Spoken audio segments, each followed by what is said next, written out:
Saudações! Esse é o Sem Papel e Tinta, a opinião polêmica dessa semana. Nós temos sempre, como todas as semanas, o professor Everton Maciel, eu, Júnior Grins, para debater alguns dos principais assuntos que vêm do mundo ou do Brasil para fazer parte do cenário. E tem algumas notícias bem tristes e bem preocupantes. Eu vou começar fazendo muito mais uma informação do que propriamente dito uma opinião, né?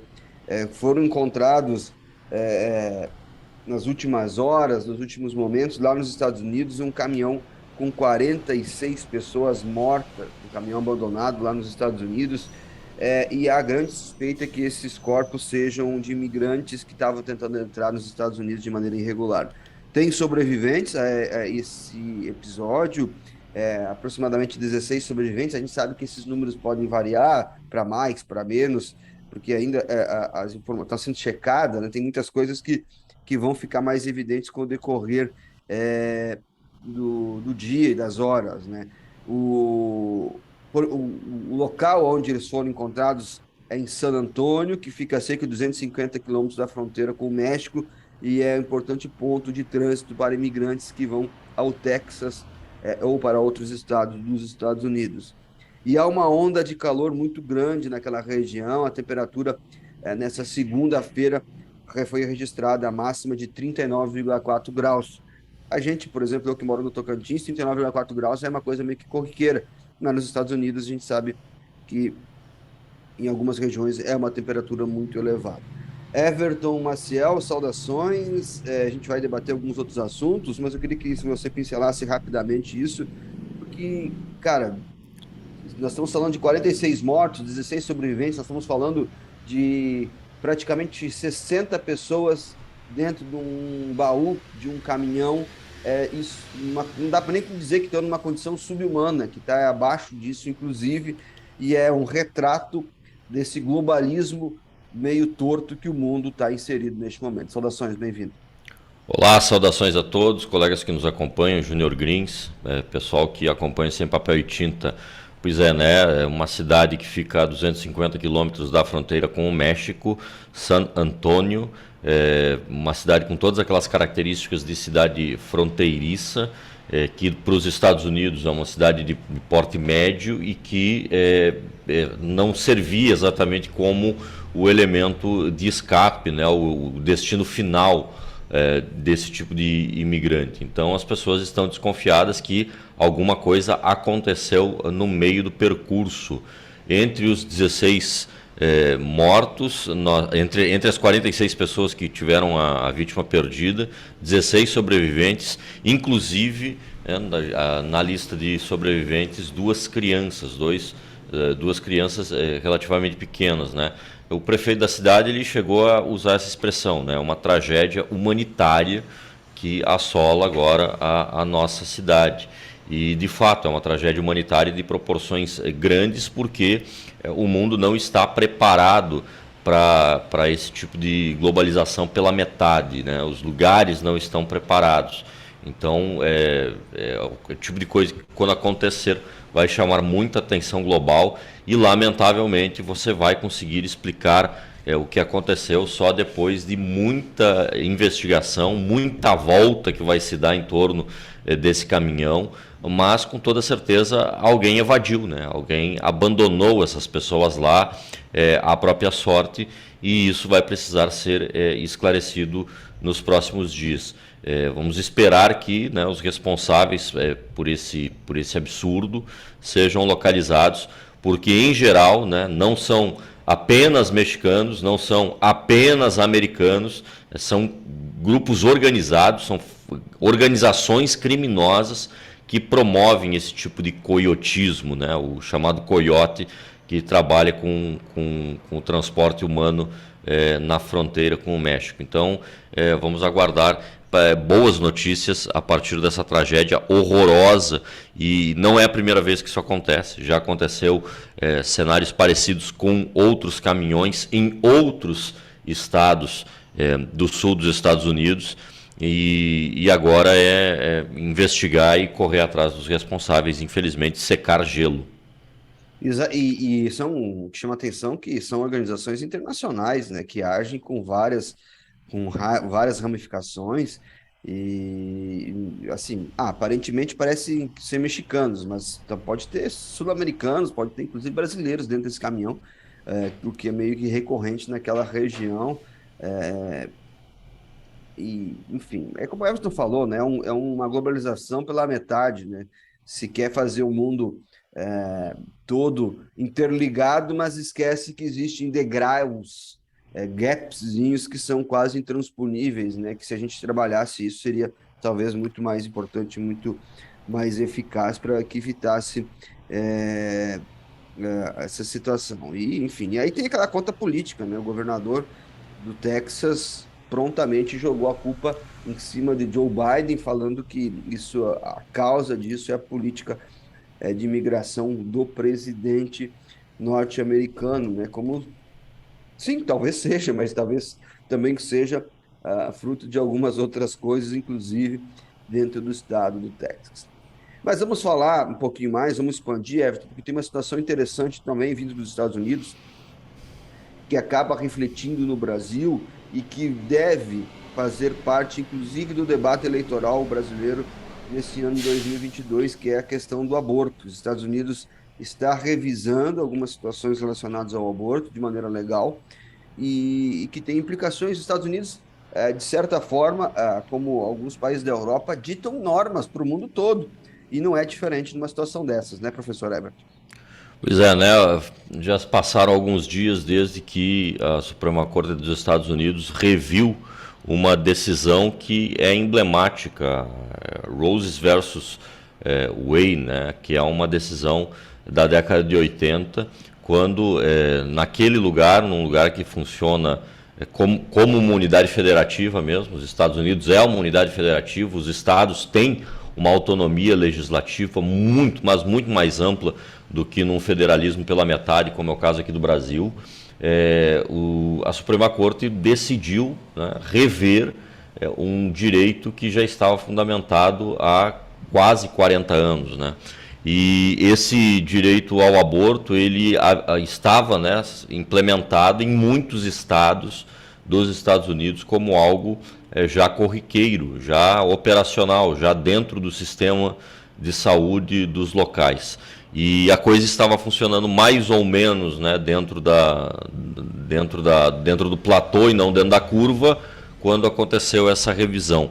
Então, pelo menos 13 estados tidos como mais conservadores reviram as suas leis e transformaram elas em leis anti-abortistas a partir desse momento, né? Uma involução absurda, é uma involução bizarra provocada dentro dos Estados Unidos, um pouco como reação da Suprema Corte à política de Joe Biden. Isso talvez seja algo que possa ser colocado à baila. Lá a decisão envolve muito mais o aparato do colegiado do que os votos individuais. Os votos individuais até são divulgados, mas eles não são o que mais importa nesse momento. A decisão coletiva, né, a decisão do colegiado, ela precisa ser mais pesada do que a decisão dos indivíduos.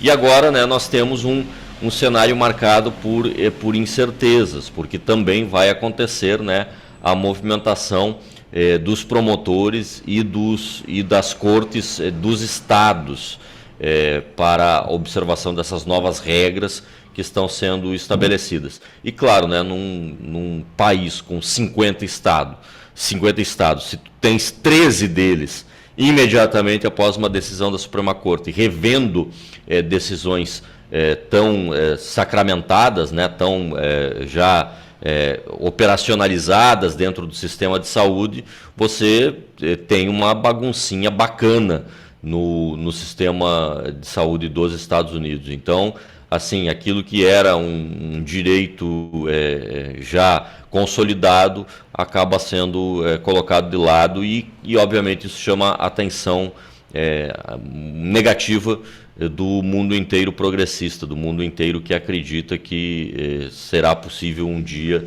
sair dessa espiral de maluquice envolvendo fetos até 13 semanas de vida. E mais do que isso, né, nós precisamos também levar em consideração, se o Júnior me permite, lembrar um caso recente no Brasil, onde uma juíza, né, deliberadamente, por vontade própria, abusou, né, de uma criança de 11 anos. Né? E, obviamente, se fosse filha do Júnior, se fosse filha de alguém da classe média, isso jamais teria acontecido. Esse tipo de coisa acontece no Brasil. Essas pessoas, elas não têm pudor moral, elas não têm pudor argumentativo de impor as suas concepções de mundo para cima das outras pessoas, em virtude do fato de que o Brasil não tem tradições tão consolidadas como essa.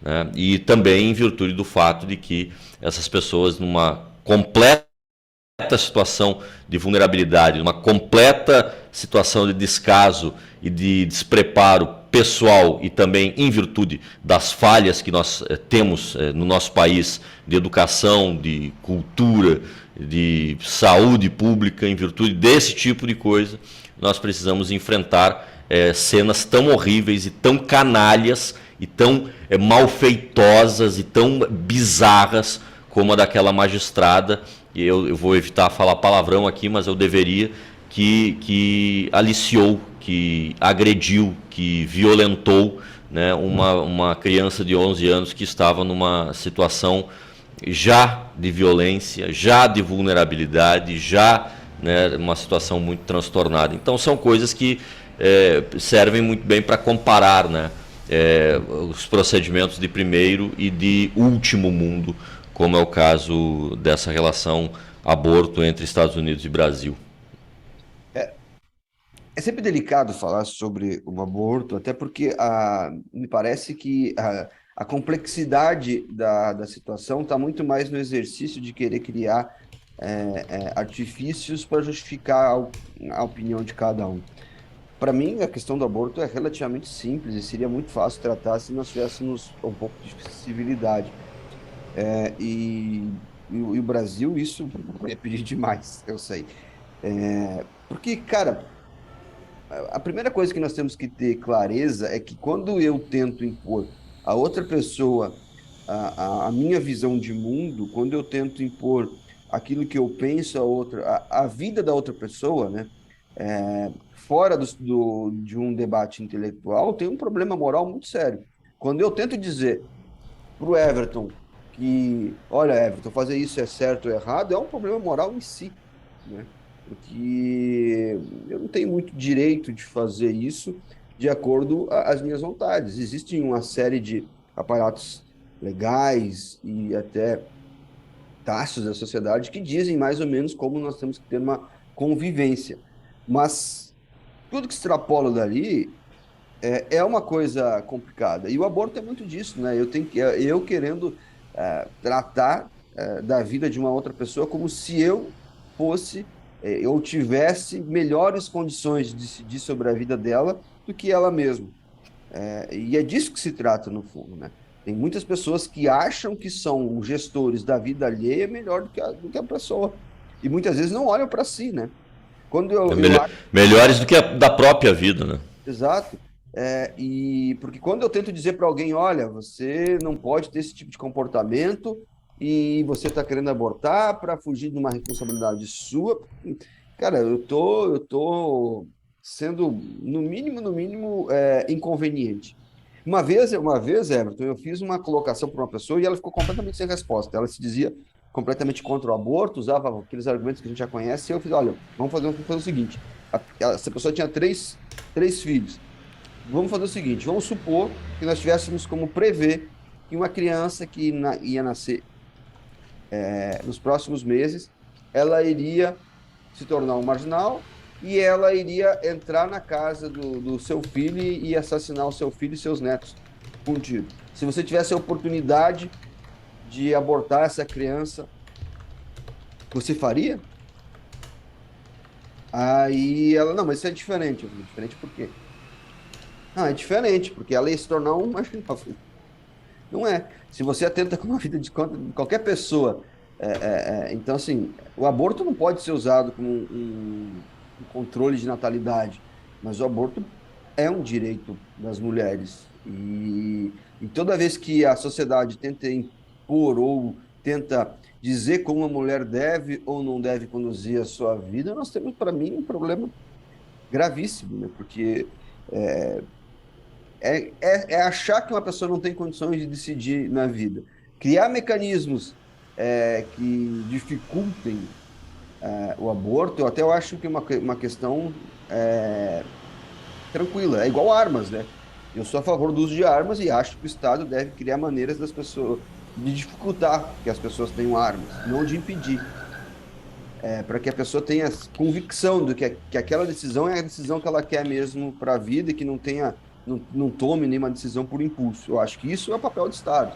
Agora, o Estado dizer se as pessoas devem ou não devem fazer alguma coisa com o seu próprio corpo, para mim, passa um pouquinho. E os Estados Unidos dão um recado péssimo para o resto do mundo, porque em muitos dos temas, e nesse também, os Estados Unidos era a referência. E é um retrocesso, sem dúvida nenhuma, é um retrocesso para toda a humanidade. A gente tem que discutir se alguém deve, pode ou não pode fazer o aborto, até em situações de risco, né? Pois é, né? Agora vamos aguardar, né, que esse retrocesso seja revisto, mas, né, não vai entrar na pauta da Suprema Corte com essa facilidade nos próximos anos, porque lá, né, as coisas são mais sérias. E é aguardar também pelo bom senso interno dos próprios governadores, dos próprios senadores estaduais, né? Eles possuem essa figura para o deputado, que façam uso do bom senso e da tradição dos últimos 40 anos. Exato, né? E também, às vezes, essas decisões judiciais, elas acabam forçando os legisladores a tomar outras atitudes, né? O que também é importante. Às vezes, uma situação dessa acaba, inclusive, evoluindo todo o processo. Everton, seu último destaque, sua despedida, fique à vontade. É isso, eu me despeço aqui, saudações a todos, encaminhe aí um bom final de semana. Por favor, se comportem nas festas juninas e julinas. E aqui nós estamos começando, aqui no Tocantins, começando a temporada de praia, né, Everton? Aqui as praias acontecem em julho, as praias do Rio Araguaia, as belíssimas praias do Rio Araguaia, para quem não conhece, hashtag fica a dica, né? Muito bom, muito bacana aproveitar a areia branquíssima. O Rio Araguaia, ele desce a um nível bacana e acaba proporcionando uma beleza natural sem igual aqui nessa região do país. Obrigado a todos por mais uma audiência, né? Obrigado ao Everton por ceder o seu tempo e a gente se encontra na semana que vem. Um abraço, até mais.